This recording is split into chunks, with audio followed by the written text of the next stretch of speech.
Le fait d'avoir jeté un voile sur le retour à l'ordre constitutionnel dans le message de Vux du chef de l'État à l'occasion de l'an 65 de l'accession de notre pays à l'indépendance, n'a pas de quoi rasséréner les forces vives. Cette fuite en avant a plutôt confirmé l'ambivalence de la junte, aux yeux d'une opinion publique qui était demeurée sur sa faim, lors du discours prononcé à la tribune des Nations Unies par le colonel Mamadi Doumbouya. À l'allure où va le train de la transition, l'opposition risque d'y perdre son latin. En effet, en lieu et place d'un rétropédalage, le président de la transition n'aura fait que remettre ça. En parlant bien sûr du discours servi à ses compatriotes lors de la célébration du 65e anniversaire de l'indépendance de la Guinée. Les éléments de langage avec celui du palais de verre de Manhattan, c'est du pareil au même. De quoi trahir l'ambivalence de celui qui se complaît désormais en héros du panafricanisme, préférant plutôt s'inspirer du passé pour construire l'avenir, tout en flétrissant la démocratie libérale, sous un prisme déformant. Un classique propre à certains apprentis potentats. Il ne s'agit là que d'un mauvais procès fait à la démocratie. Quand on sait que le discours de la Baule est survenu 3 décennies après l'indépendance des pays francophones, dont la Guinée fut d'ailleurs la pionnière, en votant non, lors du référendum gaulliste du 28 septembre 1958. Bien avant la cité-État de Singapour, devenue indépendante en 1965. Et qui en 79 déjà, avait un niveau de développement plus enviable à celui du Portugal et de la Grèce.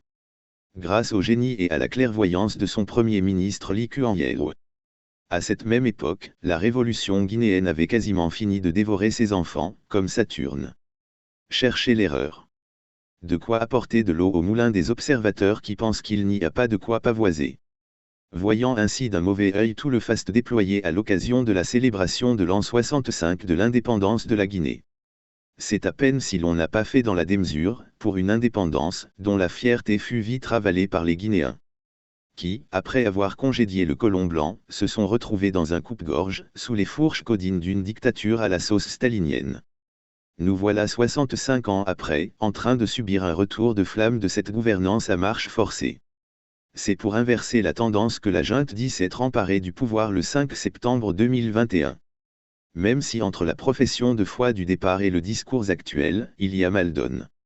Et comme du berger à la bergère, les forces vives de Guinée ont estimé suite à ce discours de Vux, que loin de rassurer l'opinion publique nationale et internationale encore sous le choc de son discours de New York du 21 septembre 2023, le président du CNRD a tout simplement continué d'ignorer la question majeure du retour à l'ordre constitutionnel.